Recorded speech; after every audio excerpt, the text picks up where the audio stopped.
This is the introduction to IPC part. So I'm just going to go very quickly through some basic things about IPC, and then we go into more detail in terms of how does the IPC work and what are the indicators used, etc. Okay, so what is the IPC? It's a common global scale to classify food insecurity and malnutrition. So what we do is we have working groups at country level consisting of food security and malnutrition or nutrition specialists. And then we look at different parts of a piece of evidence and we discuss them and we weigh the evidence and assess its reliability, etc. And we, through this consensus building process, we reach a conclusion on the severity and magnitude of food insecurity. There's also a separate process for acute malnutrition analysis where the nutritionists and health experts then get together and assess the severity and magnitude of acute malnutrition. Why do we do this? Well, we are doing it because we need to provide information for decision making. And decision makers need actionable knowledge. They need something to act on. So they need to know the severity, they need to know the magnitude of the problem, and they need to know something about why this is here and how long it's expected to last, etc. So these are all the things we consider when we are doing analysis. So IPC is expected to be rigorous and neutral, and we do that by bringing all kinds of different people together. And here below, you see the partnership of IPC. And we currently have 19 different global and regional organizations and agencies taking part in the IPC at the global level. So those agencies form the steering committee of IPC. The same agencies and many other also take part in the analysis at country level. Okay, so let's see if I'm able to move forward. There. Okay, so what we do, we classify food insecurity and malnutrition situations, and we use all kinds of pieces of evidence in order to do that, whether they come from different reports or surveys or remote sensing, etc. And as an end result, we publish briefs on the food security or acute malnutrition in a given country. We classify the areas, we prepare maps based on the classifications, we prepare population tables, we prepare briefs explaining what the situation is like, why is it what it is, who is most affected, etc. And the classifications are done based on our reference table, which includes 5 different severity phases. So phase 1 minimal, phase 2 stressed, phase 3 crisis, phase 4 emergency, and phase 5 famine. And urgent action is required for populations that are in phase 3 or more severe in order to stop the situation from deteriorating, to stop the kind of depletion of their livelihoods, and to mitigate the food consumption gaps that these households are experiencing. Okay, so the IPC tries to answer 6 questions. How many people are food insecure? How severe is the situation? Why the situation is what it is? Where is this happening? When is this happening? And indeed, who are the most food insecure people? Who are the ones who are most affected?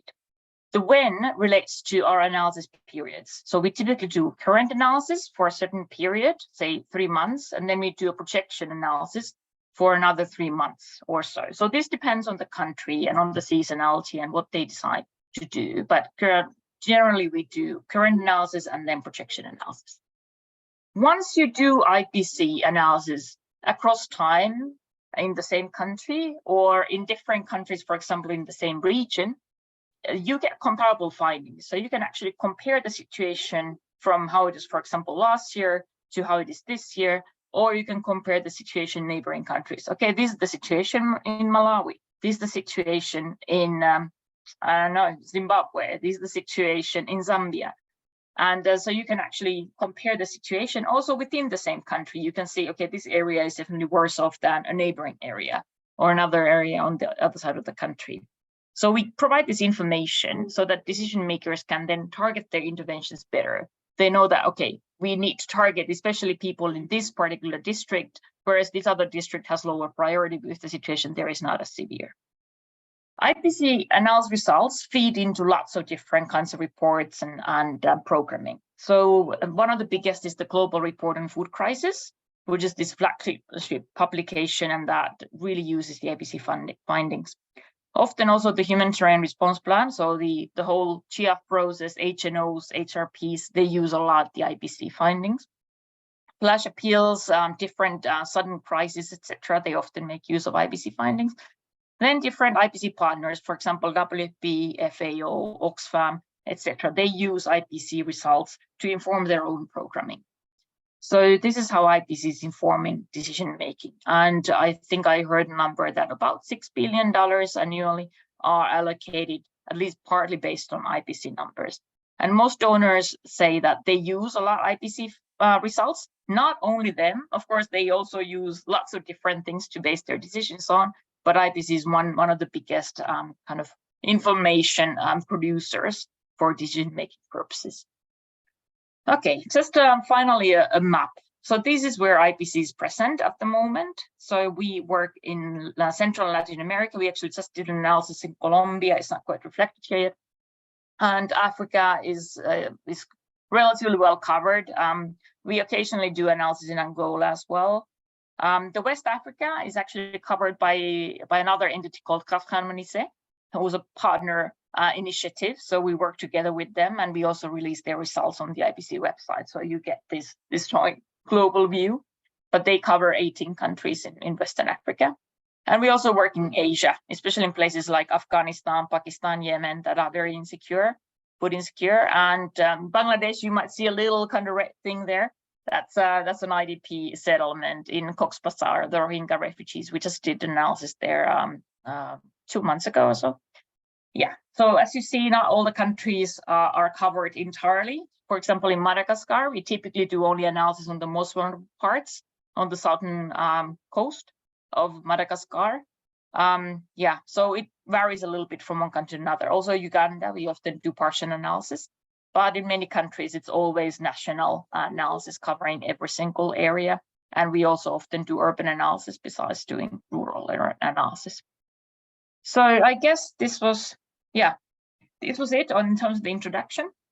And then I was asked also to mention a little bit about what we will be doing in this session. So first we look at how evidence is analyzed in IPC. Okay, what is this analysis based on? And it's based on different kinds of evidence coming from different sources. We also review the indicators that we are often using for IPC analysis, the so-called direct evidence, and what those indicators are and how they behave. Then we do some work in 3 groups, and we conduct analysis on different elements of an evidence on food security. So, and we'll distribute you in those 3 groups, and each one of us will facilitate one group. And then we come back together and discuss the outcomes of the analysis that we did in these working groups, and we can answer any questions and kind of go a bit further before we finish the session. Okay, I guess this was it from me. I'll stop sharing, and then we'll move on to Ryan. Okay, thank you.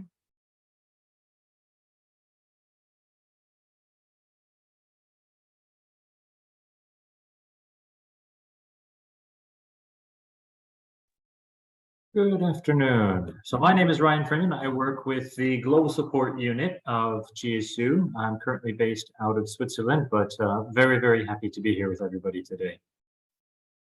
So as our colleague Kaya was explaining, that you will see, she explained what the IPC is. And what's nice now is we're going to have a discussion on how do we do the IPC. So we know that the IPC is present in probably over at least, 30, almost 40 countries now. We do over 60, 70 analyses per year. And we follow the same approach. We follow the same 4 functions. We follow the same protocols that we have in our technical manual. We apply the same preparation for the analysis. And why this is important is because it is a product, it is an analysis that needs to be comparable, that needs to be over time and space. And to do that, we have to have very, very rigorous standards. We need to apply the way that we think about this type of analysis, the way that we present it, the way that we organize it, and facilitate this type of analysis systematically. So With that in mind, knowing that we do over 70 analyses like this a year, let's move into kind of how we start thinking about an acute food insecurity analysis from IPC. You'll see here on the screen, this is the IPC Integrated Conceptual Food Security and Nutrition Framework. So you can think of this as where we're starting from. You can see there's a lot going on here. There's, we've got certain elements related to nutrition. We've got certain elements related to food security. We've got the 4 elements of food security and how they potentially interact with all of these different pieces within this framework. You've got a lot of different feedback loops, and just at first look, it can be a little complicated. It can be a little overwhelming. But we like to start here just to show you that when we think of an acute food insecurity analysis, we're looking at a very, very wide range of interactions that are present in communities, between the households, between different communities, and also the different systems that are existing. Moving from the broad concept of food security and nutrition framework more towards the IPC food security analytical framework. This is what we introduce in our trainings. This is what we use in all of our analyses. And this is what is applied when we do an IPC acute food insecurity analysis. We look at all of these different elements together. So when we think of an IPC analysis, we first look at, we're going to be looking at the causal factors, the vulnerability. We're going to be looking at the underlying context. We're going to be looking at all of these things which help us better understand the context or the country and where the analysis is ongoing. So as an example, I'm currently in Geneva, but I won't be doing an analysis on Zimbabwe alone. I would be needing colleagues who work in Zimbabwe. We would need resources from Zimbabwe. We would need expertise and colleagues that are from Zimbabwe, working in Zimbabwe to really, really help us get a better understanding of the local context, the engagements, that there's, it's impossible for me to know these, also just the cultural language that, may exist in certain countries. So right off the bat, the IPC is not just based off the traditional indicators that you're going to hear over and over in food security courses, or you may see them on assessments or websites. It is a very, very strong and healthy mix between what we consider the context, contributing factors, and the 4 to 6 elements of or dimensions of food security. So we start off with the context analysis, and we'll go through some of this in our group exercise in a little bit, where we get a little bit of chance to go through that. And I encourage you, after this session, we should have about 10 minutes of questions. So if you do have any questions on anything that Kai presented or what I'm going over now, please feel free, right after I finish the session, we can have that quick dialogue. So we talk about the context, we move into the dimensions of food security. We have availability, access, utilization, stability, and we're currently looking into 2 others, which are agency and sustainability. Those are very, very interesting concepts, and they're being applied and discussed at various different levels. But for now, the IPC Food Security Analytical Framework uses the classic or the traditional 4 dimensions of food security. So we look at the context, we look at our dimensions. What is their relationship? How do they impact each other? How do they engage? What is the relationship? And then we move directly over into the first level outcomes, which are food consumption and livelihood change. Now, I won't go into a great detail on these 2 because Kaya will go into most of the indicators that you'll see in a regular IPC analysis. But this slide is just to show you that we've taken that very, very complex conceptual framework between food security and nutrition, and then we moved it into a food security analytical framework. It talks about context. It talks about the 4 dimensions of food security. We have first level outcomes, which are most of the ones analysts are familiar with, that exist at countries that are in assessments. And we also talk about second level outcomes, which are the nutritional status and mortality. So the IPC, how we organize an analysis and how we think of doing an analysis. We look at the analytical framework, and it's been expanded, it's been enhanced, and it's been made, it looks a bit complicated, but this is less complicated than that massive conceptual framework. We have produced, we as in the IPC Global Partnership have produced a reference table. Now, the link is here, but otherwise maybe Scott or Kaya, you can paste that into the chat. So if you do want to follow along and you can see the IPC technical manual, you can follow along in that discussion and you can have all the resources there. But the analytical framework has been translated into this reference table. You'll see that each of the 5 phases that Kaya was mentioning, this is in relation to the severity of the context. So how severe is the acute food insecurity? So minimal to none, you have stressed, moving a little bit more, severe, crisis, emergency, then the final phase is catastrophe and or famine. So when we look at the reference table, we'll go over this in just a little bit more detail shortly, but we've organized the reference table as it would be in the analytical framework. So you'll see the first and the second level outcomes, you'll see some of the discussions on contributing factors, and you'll see a lot of the indicators that we use. And the importance here is that we have 5 phases with a priority response. So if you're in phase 5 versus phase 4 versus 3 or 2, there's a suggested and priority response that is needed. And most of the time, it's going to be complementary food and livelihood assistance. It's not just food assistance. It is, depending on the severity, it adjusts. Depending on how severe the situation is in a famine or catastrophe, you may need to revert to prevent widespread death and a total collapse of livelihoods or other systems. While in crisis, it could be a little bit more on protecting livelihoods or reducing some of the existing food consumption gaps. Now, we have our 5 phases, we have our response objectives, but how do we know an area is in a phase 1 versus phase 4 or phase 5? And what the reference table allows us to do through Protocol 2.2, which really allows an assessment data that is collected in the field, in the context, to be applied almost internationally everywhere against this reference table. And each of the phases, so phase 1, 2, 3, 4, and 5, for the majority of the indicators have characteristics and a threshold which are identified for each phase. So let's say I'm looking at the food consumption score and I want to know which phase or what level of severity it's pointing me towards. I can look and it can show me in the reference table for each of the indicators that I'm interested in, what is the internationally accepted and used threshold for this indicator. Now, this is very, very important and helpful because it allows us to do comparisons over time and space.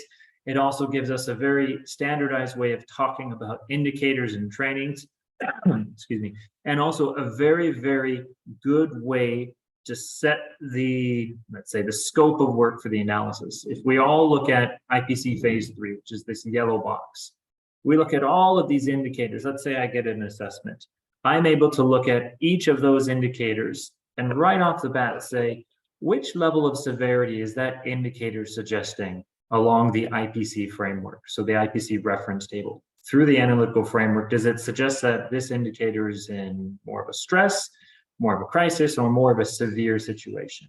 And just to highlight that this reference table there again is used in every single analysis. All of the indicators that have been identified and used here, they have statistical studies backing them up. They've been tried and tested and they've been implemented. So this is not, purely academic work. This is being used by practitioners to design surveys. This is used by practitioners in the fields when they collect information to better understand how severe is the situation, to quantify and identify acute food insecurity with the ability to be concise, comparable, and also very, very consistent in the language that we use. Now, I think a word that I hear all the time, hunger versus starvation, that can be very hard to define. But this is where the IPC reference table is very, very helpful because we do have definitions for each of the phases of the acute food insecurity scale. We have an understanding of where those indicators fall along that scale. What is their interaction and what is the internationally recognized way to use those? Now, I won't go into these because Akaya will go into a lot more detail on these in the next slide, or the coming slides. But just to say, the IPC is not, a methodology. It's a collection of tools and processes that allow us to do an analysis. So when we have all of these different indicators, you see on the reference table, there's a lot. There's 6 or 7 indicators just for food consumption, and this isn't even exhaustive. we in the IPC and the analyst in the IPC, they are allowed to use whatever information is available that is relevant and has a robust methodology to conduct the analysis. So you'll see indicators from food consumption, you'll see indicators from livelihood change, and something else that is very, very important to the IPC, not only analytically, but how we do the analysis, is what we call contributing factors, because they depend on the context. So these are things that are not standardized in, let's say, every country is going to have the same number of meals per day, or every country is going to have the same production levels. It's going to be very, very different, context specific, and it needs to be introduced in such a way that it's used by the analyst and in the analysis process relating to one of the 4 elements of food security. You also see that we have nutrition and mortality. We have some of these other elements that come into the analytical process, and they are included in an acute food insecurity analysis. And what we're hoping to show here, at least very, just as an introduction, because we do have the group exercise coming, is that it's very, very important when we talk about food insecurity and acute food insecurity analyses is to be very, very broad. There's a lot of relationships that are at play within communities and within households. And this reference table organizes a lot of that discussion, organizes the way we think of how we're going to quantify and identify acute food insecurity and have those discussions. And with that, that's the last slide for this session. And I would highly encourage, if there's any questions, that we can spend the next maybe 8 to 10 minutes going over this session, going over the previous session, and answering some of those initial questions. Normally, when we show the reference table, there's usually a few questions here. So I will stop and I will see if there's any questions in the chat. Otherwise, please unmute yourself. We're very, very happy to have comments. There was a question on the differences between IPC and CH, so maybe we can just address that. Yeah, okay. So most of the indicators, for example, are the same. The basic principles of analysis are exactly the same. They follow 5-point scale, and they have acute food insecurity analysis and so forth. So they use convergence of evidence. They have technical working groups country level. So the process is very similar. The way they do analysis is very similar. There are some differences in the indicators they use and some of the cutoffs for the indicators. There are some differences in relation to the famine analysis and classification. There are some differences in areas with limited or no access and how they treat those. So there are certain differences in kind of details of the analysis and the protocols they follow. But overall, in terms of the big picture, they do exactly the same thing as the IPC does, and we work a lot in collaboration. So we frequently consult each other. I'm a member of their technical committee, and then they participate in IPC meetings and so forth. So there are lots of conversations, and the situation and analysis are quite similar, but there are certain differences, between the approaches. We had another question in the chat about IPC using FIAS data, and I think Kai, you've already wrote a response there, but maybe very quickly, in just maybe 30 seconds, you can summarize it for those who haven't read it yet. Okay, yeah, the question was whether we use it, and we do. So it's included in the IPC acute reference table. It was validated for the reference table a few years back.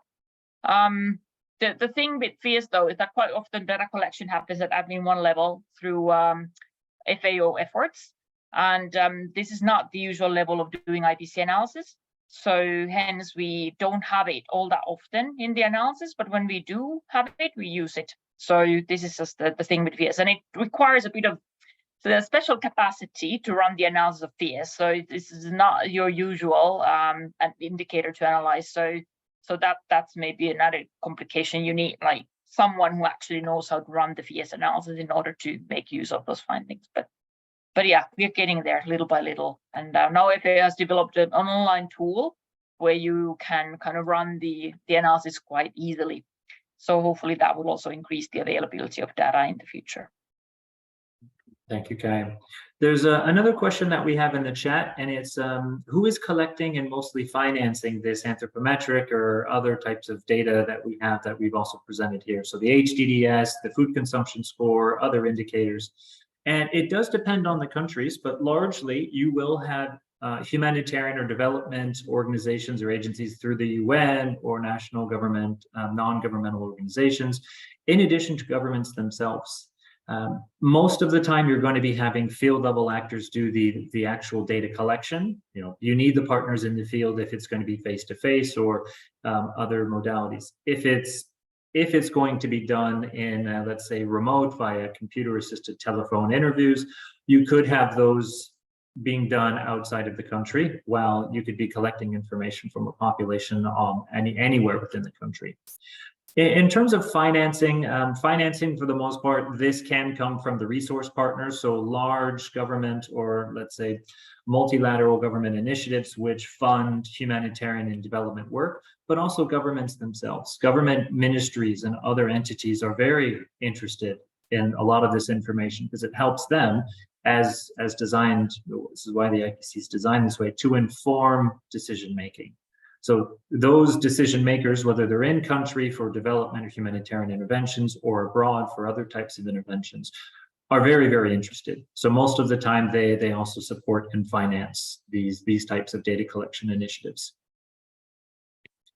If you were curious on specific indicators, I mean, certain agencies collect, as Kaya was just mentioning, FAO is, FIAS is more of a corporate indicator for FAO, while the food consumption score was originally kind of the corporate indicator for WFP. But there's a lot of different agencies that have kind of their own niche on what they collect and how they do it. But maybe I'll stop here just to save time for additional questions.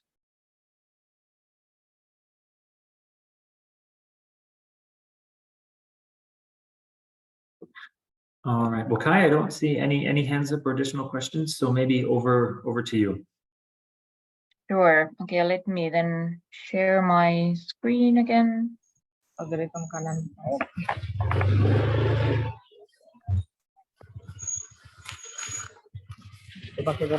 Yeah.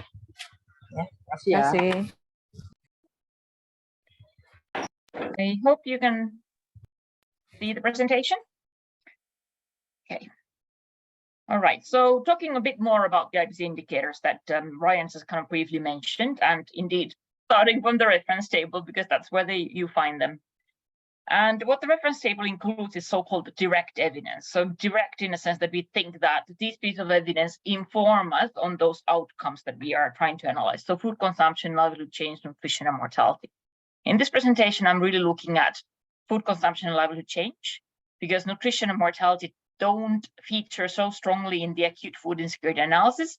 We look at them, they help us to understand the context, but they don't really, they are not used to override the conclusions we reach based on food consumption and livelihood change, because these two are really the ones that inform the situation at the household level. Okay, in terms of the food consumption indicators, we have food consumption score, we have household dietary diversity score, we have reduced coping strategies index, we have household hunger scale, we have household economy analysis, and we have FIAS, which is the food insecurity experience scale of FAO. Then we also have the livelihood, one indicator for livelihood change, which is the livelihood coping strategies index. And now I'll give you an overview of these indicators, and and we'll hopefully be able to do a bit of comparison of them as well. Okay, so starting with the food consumption score, the idea here is that the food items, like basically everything that households usually consume, can be grouped into 8 food groups. And then the idea is that, okay, the food groups are there on the right-hand side with these colors. So households usually consume some cereals and tubers, maybe some pulses, some vegetables, fruit, meat or fish, the milk products, sugar or sugary products, and oil. Condiments are also there, but they don't really have any value because the quantities are so small, so they're not really included in the analysis. So then households are asked if they ate any of these items over the last 7 days. And then the frequency of consumption in terms of the number of days is recorded. Yeah. And the score is calculated by multiplying that frequency of consumption from 0 days to 7 days over the last 7 days by the nutritional value of the item. And the idea here is that protein has a high value in terms of nutritional quality.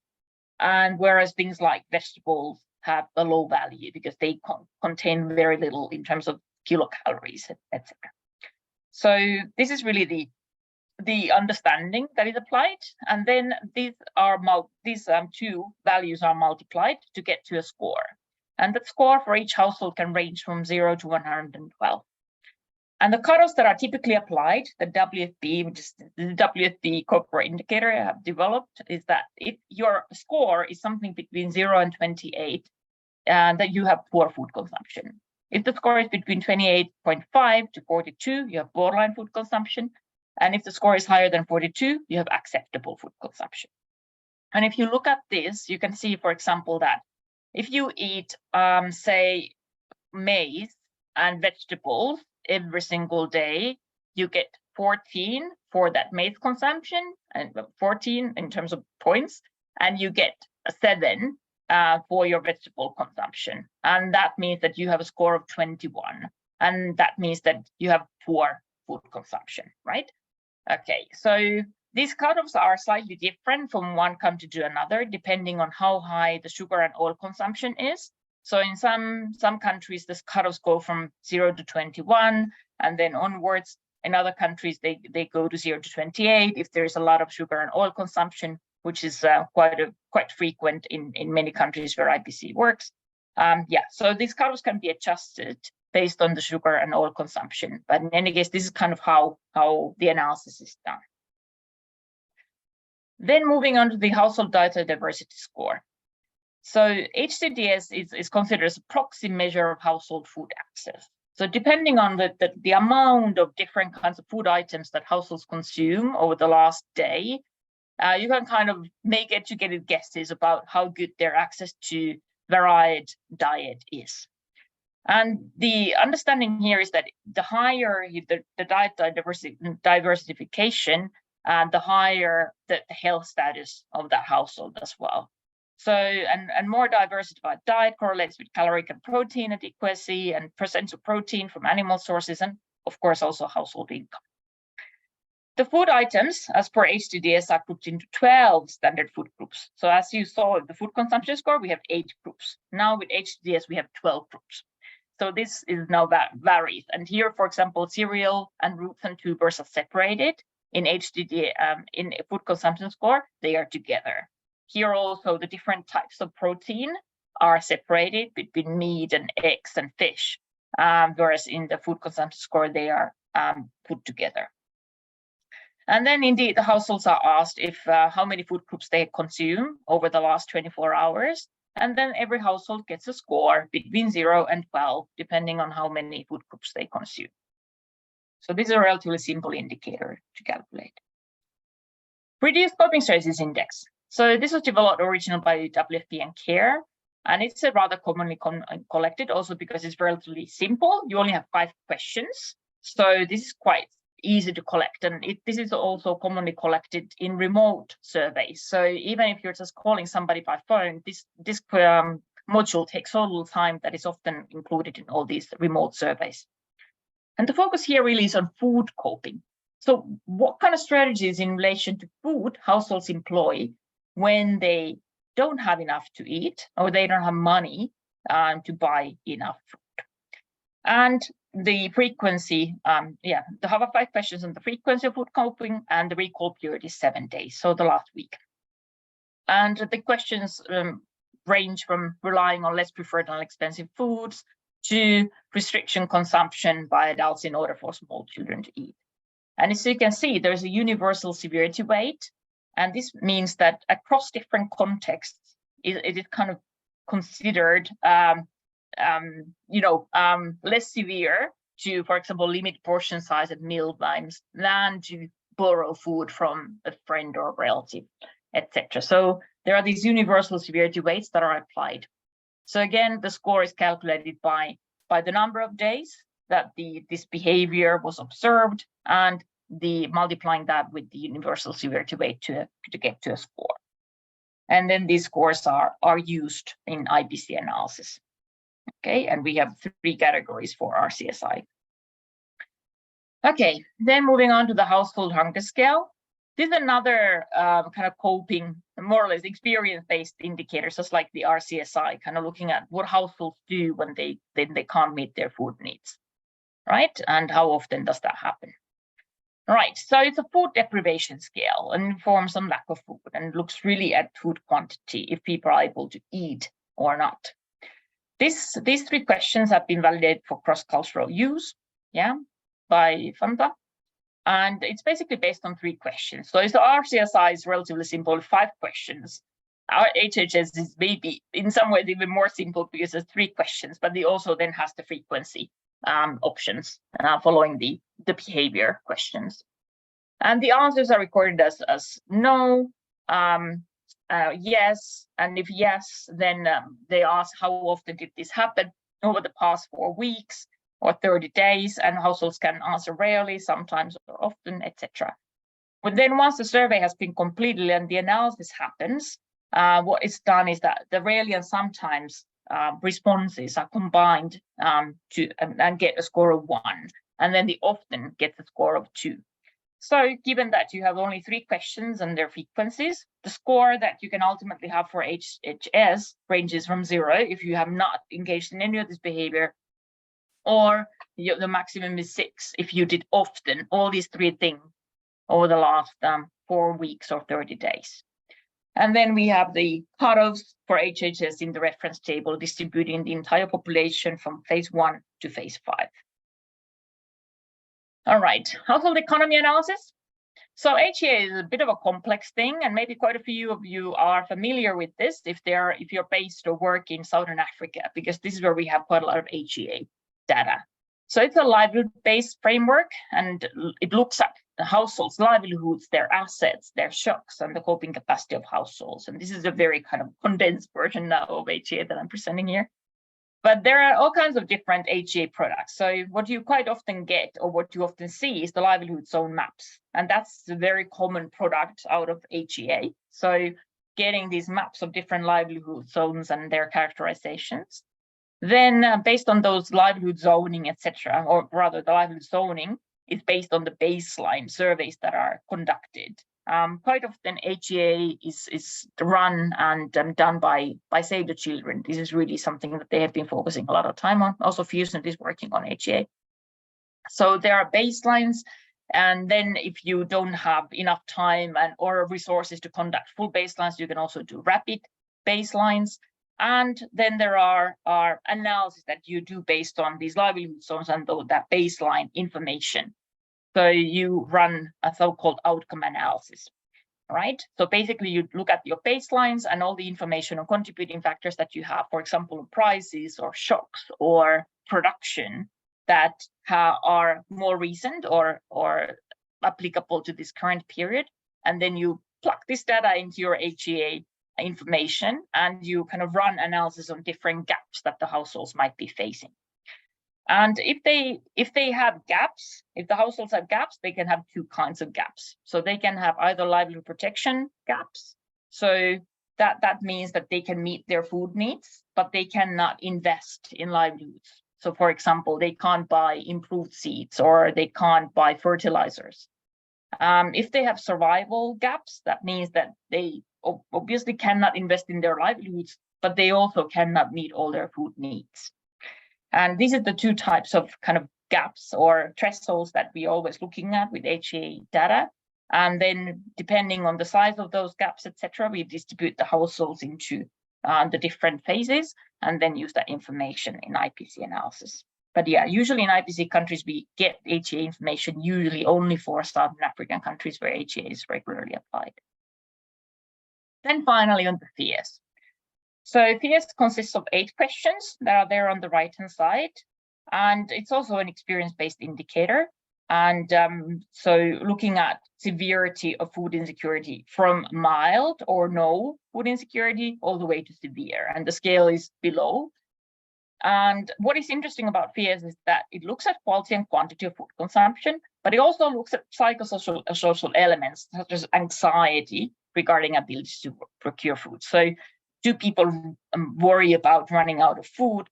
Do people think that they are not eating enough, etc.? So these are the questions that are also included in FIES that are not available in any other indicator. So FIES can be collected on individuals or on households, so either or. And indeed, there are these 8 questions, and then the answers are always yes or no. Yeah. and the recall period is 30 days. But then the FIES is analyzed by using something called the RASH model, which kind of places those items in terms of the severity and frequency of response, etc. And that RASH model, or somewhere on that scale.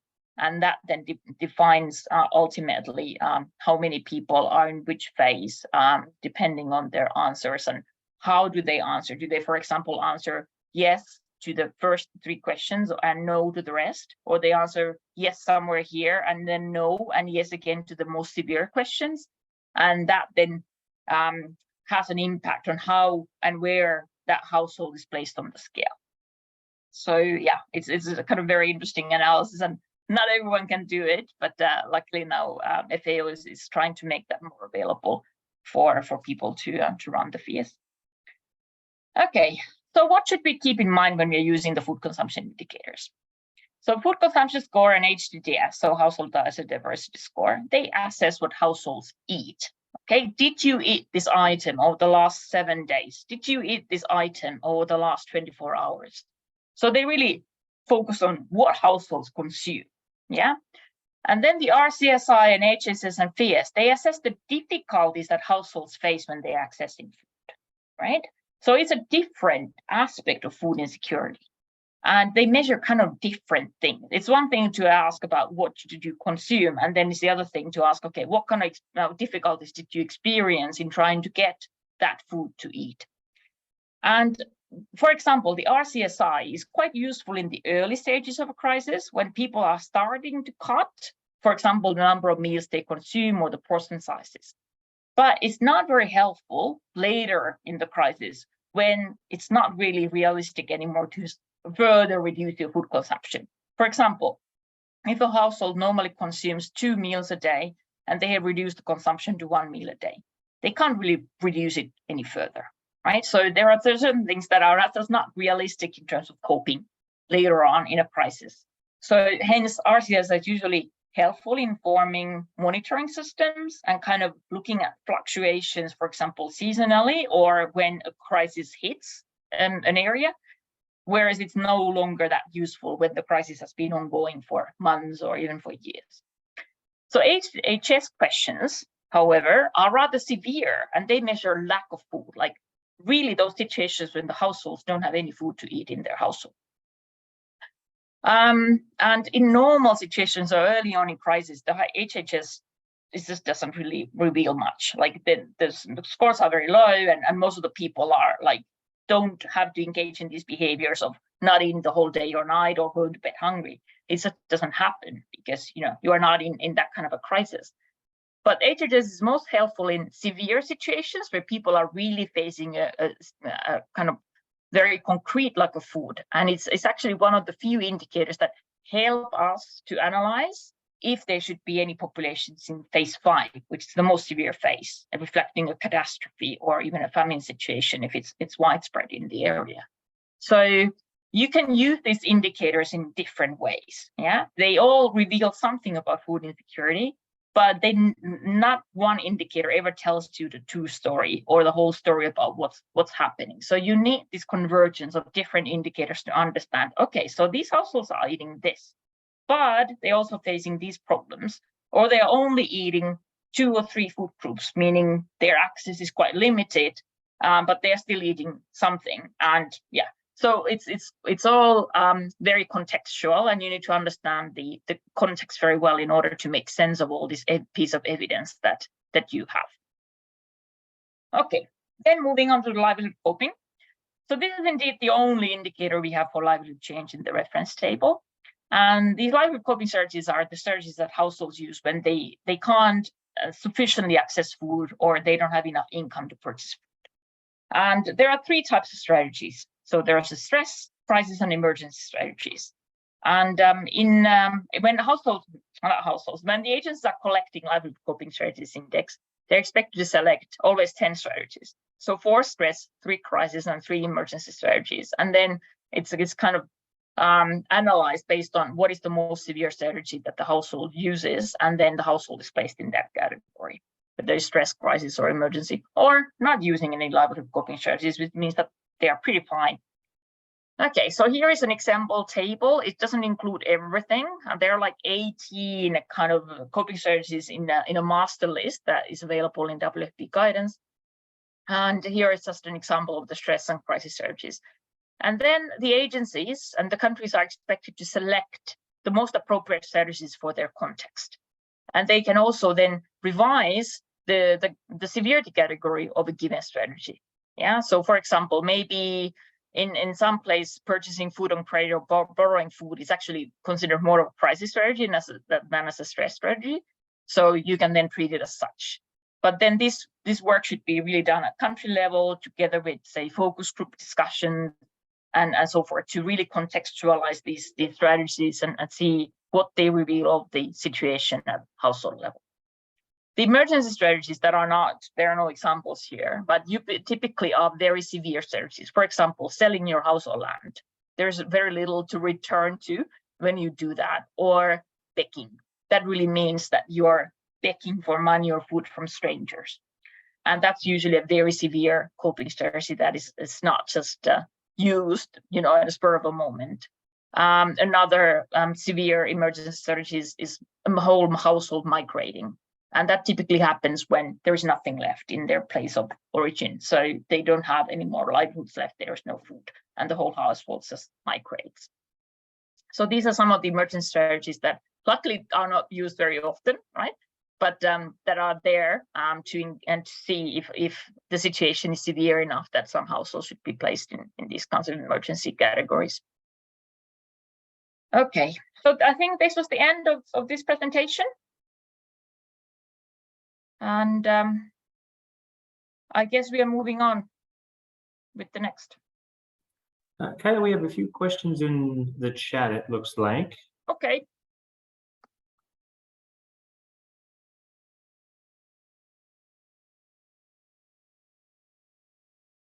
All right, just reading a few now. It looks like there's a few more coming. I don't know if you want to take the first one, Kai. I don't know if we have a crystal ball yet, but in which countries can we expect the greatest progress on chronic stunting reduction in the next 2 to 7 years? So, wow, yeah, okay, that's a tough one. Yeah, tough maybe one. even Scott for some good opinions here. Let's throw it around. Go ahead, Kai. But yeah, usually stunting is quite related to economic situation in the country as well. So if you see high growth rates in terms of economic growth in certain countries, that should be somehow correlated to reduction in stunting. But yeah, I don't know what countries would be examples. I just saw, to my surprise, that in Niger the growth rate this year was expected to be like 11%. So maybe if that continues over the next few years, you might actually see some positive development in terms of stunting. But yeah, this is just basically guessing. I just know that stunting is often quite strongly correlated with the kind of the GDP of a country. So this is yeah, this is maybe the best I can say. Scott, do you have something? Yeah, it's interesting in terms of, I think it was Peru, Chile a few years ago, economic growth, certainly the contribution in terms of those decreases. But it was the alignment with policy. So where you had a strong focus on health and food and the care practices converging, and where that was in place, the driven program for 5 years, you saw the decrease. So I guess the scaling up nutrition movement countries, if that commitment actually translated into resources being allocated to policies being implemented, that might be something to look at. So maybe that Hanke, the commitment index, that could be something to look at. Politics and politicians committing to resources, that might be a way of looking to where stunting reduces. And I won't add on those two good points, but just to say there are some global reports as well. So there's the global report on food crises, state of food insecurity, which can also help when they show the trends and the metrics and how this has been evolving over time as well. You should be able to find some of those global level indicators for certain countries. So if you are interested in certain countries, you can look what's been done previously, what's their current, let's say, current status, and then you can also use that for further analysis. Another question here is, could you please clarify whether the weighing of the food groups are adjusted in places or for groups known to follow specific dietary patterns, such as vegetarianism? That is not done. What is done is really they look at the oil and sugar consumption. That is kind of the main way that they tweak that, and both sugar and oil have a weight of 0.5. So basically, if you consume sugar and oil every day, that means that you would then kind of reduce 7, yeah, from your food consumption score, because 3.5 times 2 is 7. But I know of some contexts where there was like, for example, high sugar or high oil consumption, but not both. And then they put the cutoff in the middle.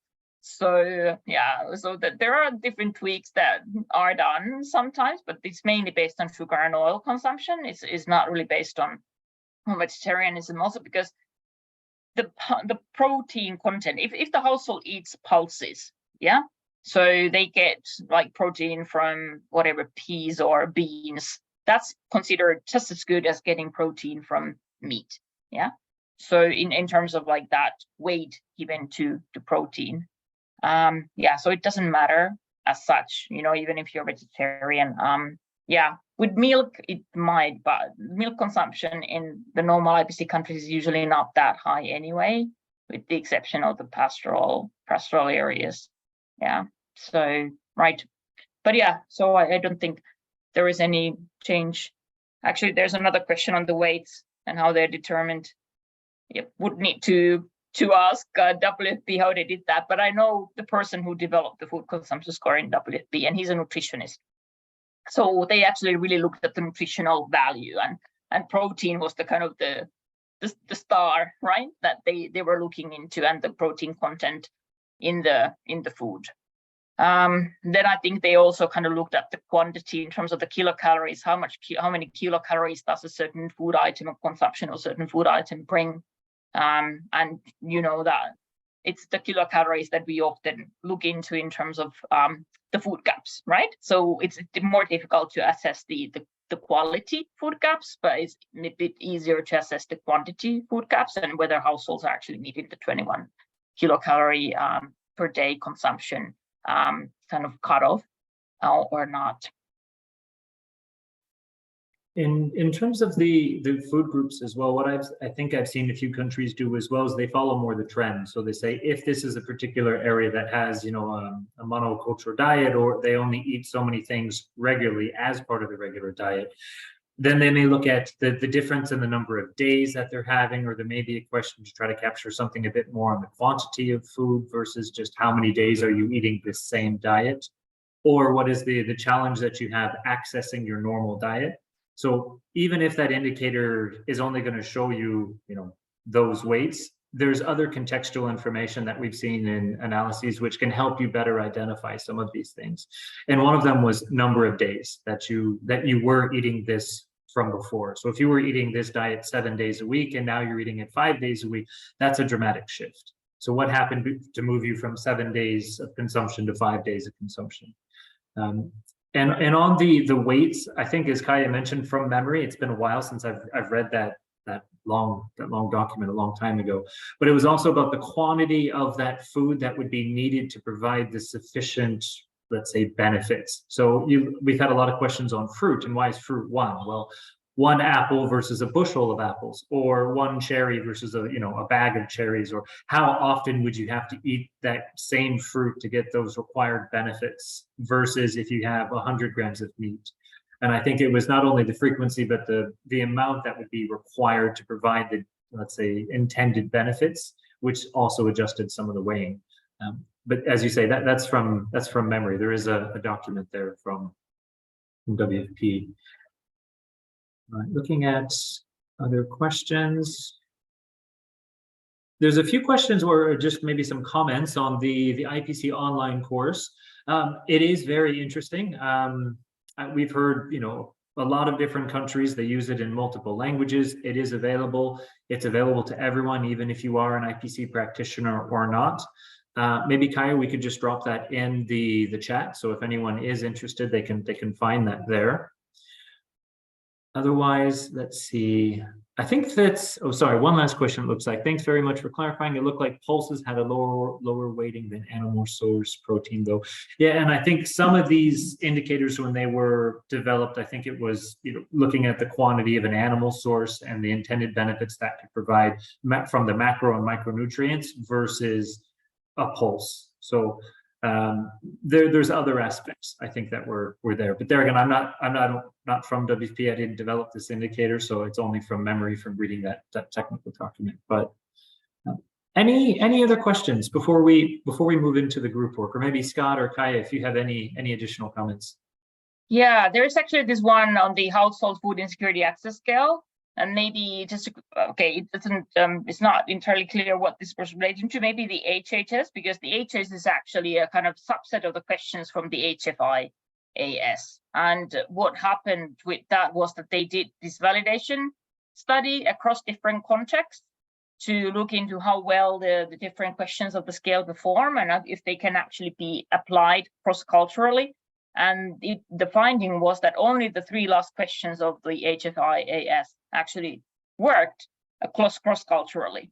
And hence they decided to separate those 3 questions into their own indicator, so the HHS. And when we were in touch with them about, okay, what should we include in our reference table, they recommended inclusion of HHS only and not HFIAS. And my understanding is also that the HFIAS is not so frequently used anymore, that the HHS has really kind of taken over that. And that's kind of why they might look a bit similar, because HHS comes from HFIAS, and that this was the study there. And indeed, you're right. Who was it who mentioned about the pulses? Yeah, the weighting of Tasmania, the weighting is actually 3. It's true. And for the animal protein, it's 4. However, if you consume that plant protein 3 times, like 7 times, a week, and you get the score of 21, plus you consume some cereals or whatever you consume, you're already quite okay. You don't have poor food consumption. So like even that pulse consumption there is enough kind of to lift you from that poor food consumption situation. So yeah, you're not gonna be there. You're only there if you eat only things like vegetables or cereal, or just a combination of the 2. So that's how it's kind of seen. And these are the items that often the poorest households eat. They eat like on a daily basis vegetables and cereal, and then depending on what resources they have, they can complement the diet with something different. And of course, then the plant protein is usually a cheaper source of protein than the animal protein, but it's still good if you even get that's still great. Okay, now I'll pass it over to Scott, who will give us a little bit of an introduction on the group work, which we have upcoming for a little bit. Yeah, Kaya, Ryan, thank you both very much in terms of setting the scene. We are going into a different tempo now in terms of the group work, which we thought would be a way of really demonstrating how we bring these different indicators together, how we allow them to converge so that we're able to make sense of a particular situation. So what's going to happen is Julia is going to randomly place us all into 3 groups. And Ryan, Kaya, and myself are going to sort of convene or hold the space of those groups. Each group, there'll be about 15 of us or so, more or less, in each group. We've got to get someone quickly to step forward to say, I'm prepared to be a rapporteur. I'm prepared to reflect back what we've discussed in terms of the plenary. So we are doing a little bit of sharing at the end. So these groups, I mean, it's a little bit arbitrary because you're going to be allocated in a random way, but one group's going to look at contributing factors and essentially the importance of those. And Ryan is going to take that group, really work with that analysis, WASH, nutrition, health, food security, indicators, factors. I'm going to be looking at questions of seasonality, so temporal aspects, time, the importance of being able to look at what happens in the short term and as we anticipate the future calendars. And indeed, Kaya will be looking at where she's been discussing many of those livelihood versus consumption indicators and how you play those things out in terms of making sense of a particular situation. Excellent. Thank you all very much. I see we've got about 35 or so people that remain, and often there is a bit of attrition in terms of small group work. So we haven't got too much time, about 20, 25 minutes. So just maybe as a start, very briefly, some feedback from each of the groups, maybe 3 or 4 minutes in terms of some headlines, sort of observations, responses to those questions that were posed, trying to make sense for the others that weren't in your session in terms of some of the nuance that has emerged in terms of this analysis. Kaya, in your group, I don't know who was either volunteered or wanted to sort of reflect back, or whether you would do it yourself.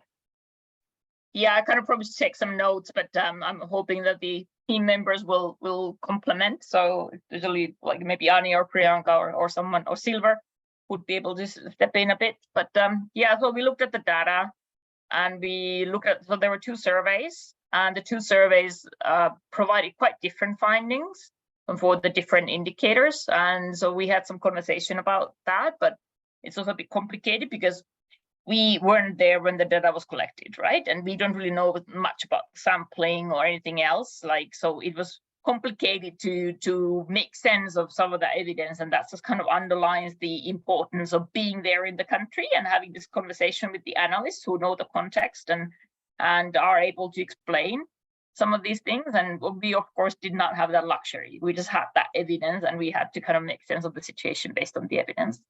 So here you see how RCSI had very different numbers depending on whether this was a face-to-face survey or a CATI survey. Also, the livelihood coping strategies index had very different findings. Yeah, but overall, we then concluded that the food consumption was kind of more indicative of phase 3 overall. The only indicator that did not really support the phase 3 for food consumption was HHS, that showed very little in terms of actual food gaps. And then the livelihood coping, we concluded that the face-to-face survey is probably more reliable than the CATI survey, and hence it was kind of more likely for the livelihood coping to be indicative of phase 2. So this was the conclusion. But is there any Priyanka, Anya, Silver, do you want to maybe give some of your own impressions or thoughts based on what we were talking about? Or anyone who's in the group? I think we pretty much what you said. We totally agree. We, like she indicated, we identify data gaps, and she clarified that the livelihood indicators was taking care of certain religious practices where people would go, for example, begging without necessarily being in a situation where they have to. So that was very clear too. Yeah.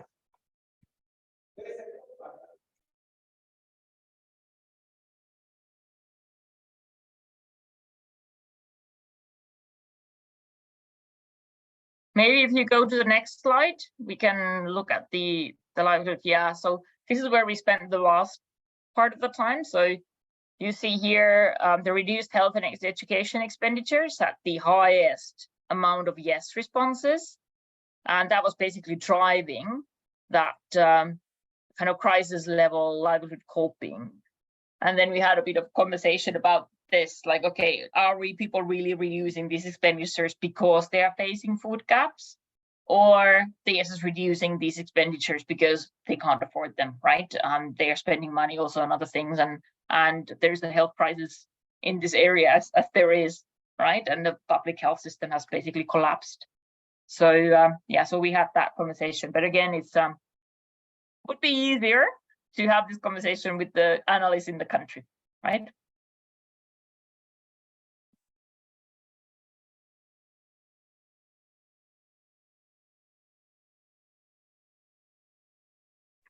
Thanks, Kaya. That's great. And I think that last point really is, I think, very important in terms of that local context, that local understanding that really emerges in terms of translating it. And in terms of the second group, that was one of the points that I think really did come forward quite strongly. So we looked at inference over time and the seasonal calendar. In other words, some of those temporal aspects when it comes to understanding evidence. Mate, are you happy just to give some reflections and the group can add to it? Yes. Yes. So we looked at harvesting season and storage season because most of the foods are harvested only during few months, but their availability depends heavily on how well they can be stored. But also another factor can be just how much can countries or municipalities order food ahead, which can help them to prevent crisis situations, which we recently had quite a few. Then we look at domestic season versus external season, which yeah, there are advantages of domestic season because a country is not required to export what they produce, while it might be much harder to get food imported when there is not enough or when the prices are high. And yeah, so we looked at some vulnerabilities of the food system, like when there is not enough fertilizer because of the war, or when the major port is destroyed or blocked because of local conflicts. It can create a lot of troubles.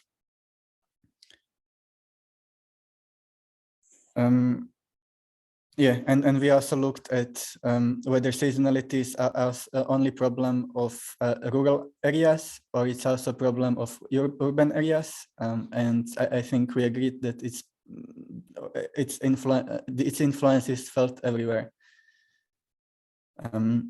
because everything depends on the harvest and availability of food. And also we looked at like other factors which were like much more surprising for me, like school holidays, for example, that some families might be dependent on school meals, and they might have difficulties to have enough food during the holidays, or effect of winterization, which can be that there is more disease, so like people maybe can work less or they don't have less work at winter, so they cannot afford to buy food. Or in urban areas, there can be cost of heating might be given higher priority than cost of food. Then paying for heating might be higher priority than paying for food, which can again decrease what the household can afford.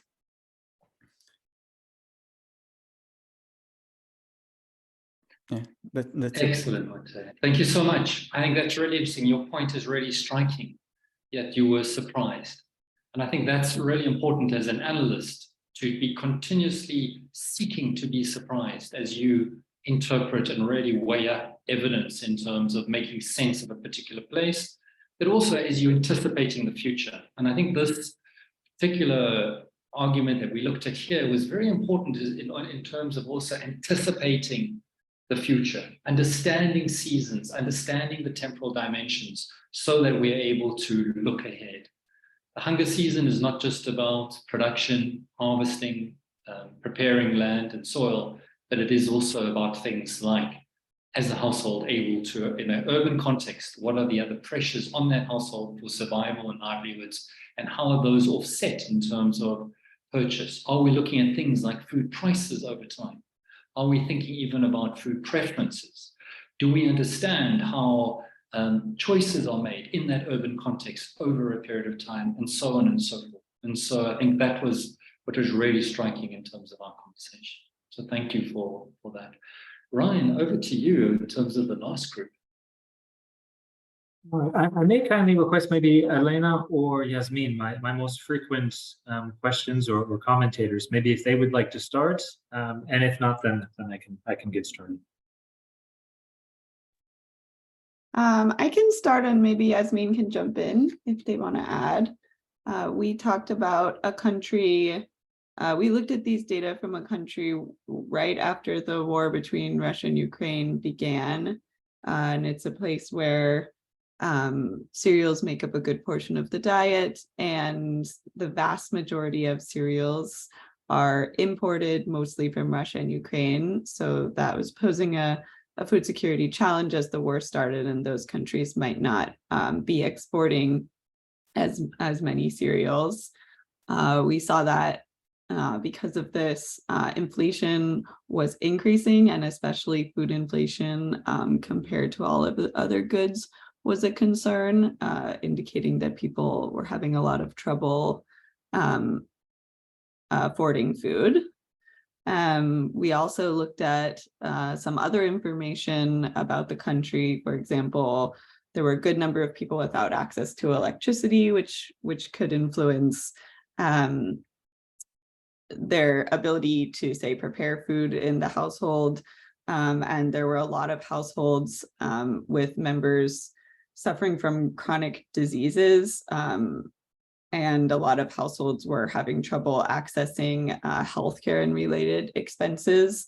And we know that health problems can both be related to the diets we eat, and then trouble affording food can also exacerbate trouble affording things that those households will need to address the health challenges that they're facing, such as like really important medications like insulin.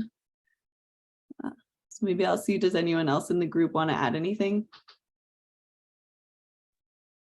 I can jump in and add a few things as well, including just sort of reposing some of the questions, I suppose, that I posed in the group.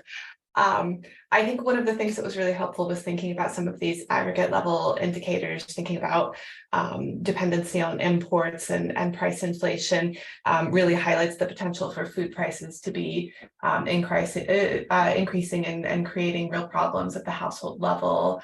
I think one of the things that was really interesting to me as well was just thinking about how the import data are sort of indicating the potential for a catastrophe that you wouldn't necessarily know at the individual level, right? When I'm going and I'm looking at food, looking for food, I might not realize until I see a rise in prices. But in fact, you can look at the import dependency ratios and really start to think about what that means for stability of that food system over time. Some of the questions that I had that it was helpful to get Ryan's responses on were just around the specifics of some of the data. So one of the things I was interested in is criteria for response rates and sort of minimum expectations around coverage for surveys. And then also, once you have a survey and you have data that has item non-response, what happens with missing data? So thinking about some of the specifics of the data quality that's feeding in. And then I was also quite interested in the SMMB, that was please correct me if I'm wrong, the survival minimum expenditure basket. And so thinking about the sort of minimum things that a household would need to get by, how do households utilize strategies such as food substitution, and how does that feed into the way that SMMB is being calculated? To what extent does it account for things like substitution practices? So those, I think, were the main things that stood out for me. Excellent. Thank you, Elena and Yasmin. Any other comments from the group? Okay. Absolutely. I think some of the other key points that were raised, I think, in the group was the importance of other needs beyond food. So health was clearly identified, and how having health information and having a discussion on what is the relationship between health and food security, and electricity and food security, and the different aspects of food security. We had a discussion on electricity and whether that not only is impacting the ability to store and cook food, but also it was changing the food preference of if we were not having large bulk purchases due to the lack of storage. It was more shorter and smaller consumable goods that basically were not going to be stored, but those are usually more expensive. So even the amount of electricity, whether it would go up or go down, also had an impact on the use of household resources and also food prices. There was another discussion on population groups, so camp versus non-camp, urban versus rural, refugee, IDPs, and how this all impacts on prices or substitution preferences within the survival minimum expenditure basket, or the goods that would be available to a certain subset of the population.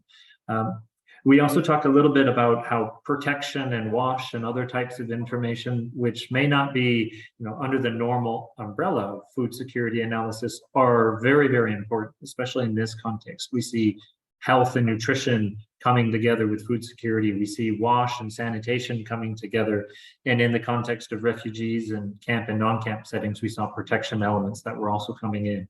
So what I like about this, and I think the group highlighted, is all of these different sectors were coming together through the framework to have a discussion on food security.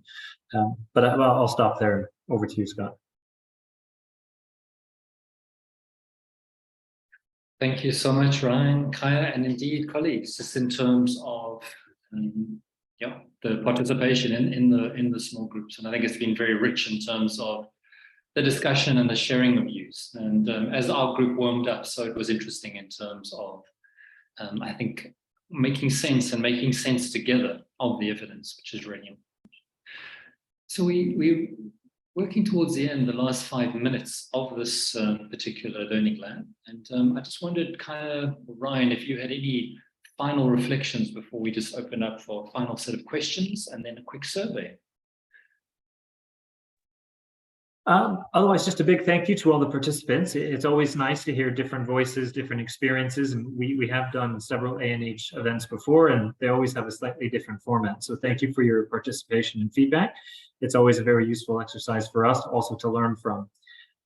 Outside of that, I think that's very, very helpful. I think just one of the key things that I would like to say moving away from this exercise is, as Scott was saying, I'm always surprised. I go to a new country and there's always a new piece of evidence, a new context, something new to think about. COVID, pandemic really challenged us as food security analysts. How do we adapt? How do we think of that?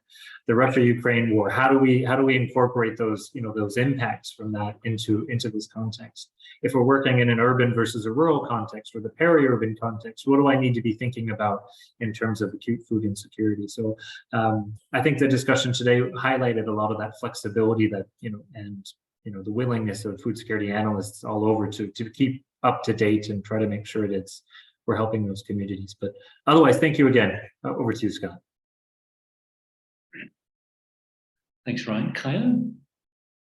Yeah, no, thanks for this. It's an interesting experience, and I hope that through this session and all those different pieces of evidence that we were looking at in the different groups, you kind of understand how complex the food security analysis is and how many different pieces of the puzzle there are that you have to try and make some sense out of.